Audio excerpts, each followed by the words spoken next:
You don't need a gym or fancy machines to have an effective leg workout.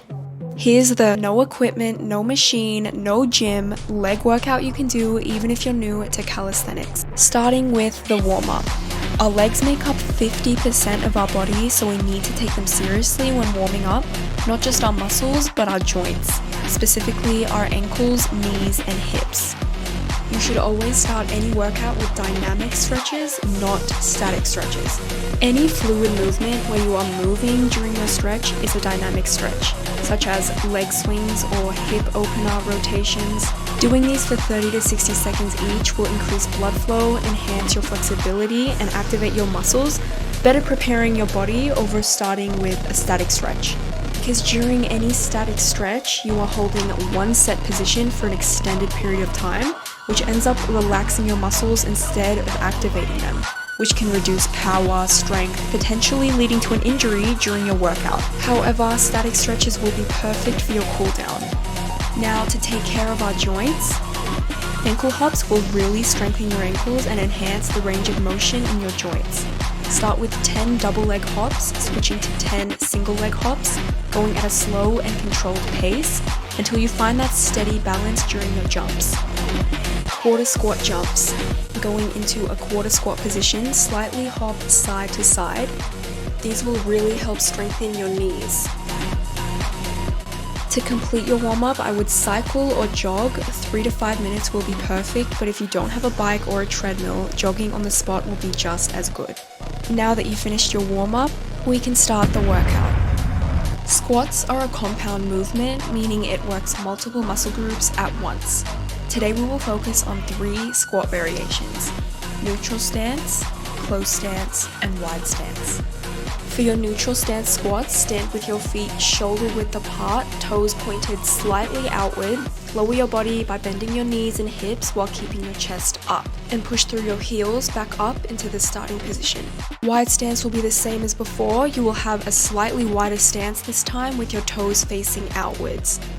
Close stance, your feet will be next to each other with your legs following during these. All 3 variations put more emphasis on different muscle groups in your legs. Do each variation for 3 sets of 10 reps, aiming for full range of motion during your squats. If it's your first time doing a bodyweight squat, you may use a chair or platform to support you. Squatting onto the platform will make you feel more comfortable if you're not so confident doing them without. Sissy squats. This is a different squat variation and heavily consists of mobility with a little bit of strength. But before you start, if you have any issues with your knees, do not go right into this. If anything, seek guidance from a rehab professional and skip this exercise. Since our knees and ankles are the foundation of this squat, we need to go easy when first starting. If you're completely new to this, do these following exercises.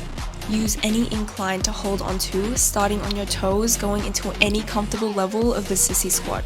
Stand with your feet hip width apart and lean back while keeping your chest up. Lower your body by bending your knees simultaneously, extending your hips backwards.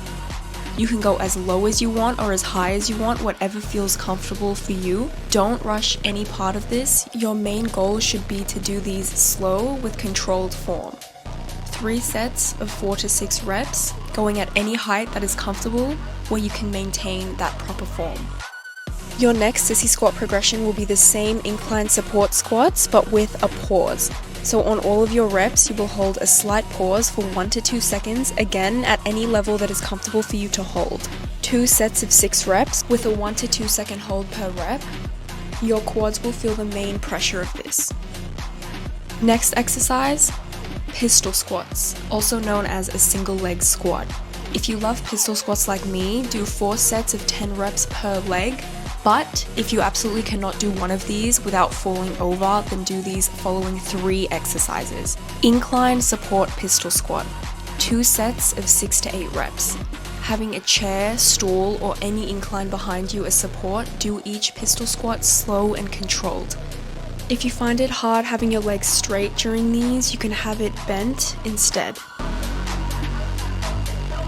Your next 2 sets will be the same exercise. This time, lower your incline by the slightest bit so you're slightly more challenged.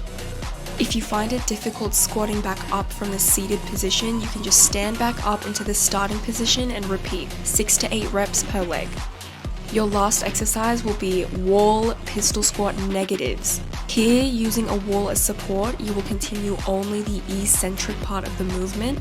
The difference is you will do this slower than the other exercises. Your main focus will be on the lowering part of the exercise, going as slow as possible until you reach the floor. Yes, it's okay to fall on the floor when first standing. As time goes on, you will adapt and eventually find your balance without the wall. If any progression was still too difficult, you can combine all of what we just did, so you're still doing your negatives with the wall support, chair, or incline behind you. Wall sit. This is an isometric exercise as you're holding one set position.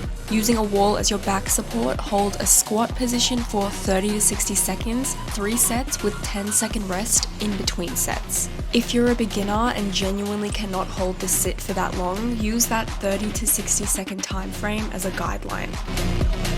Lunges. Lunges are the best way to build strength and improve the functionality of your joints.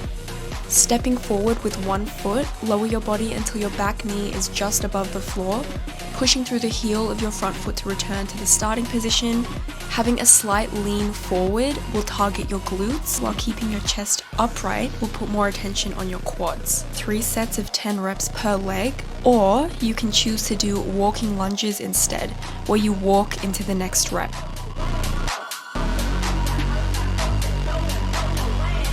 Floor sliding leg curls. These are amazing for your hamstrings and perfect to do at home.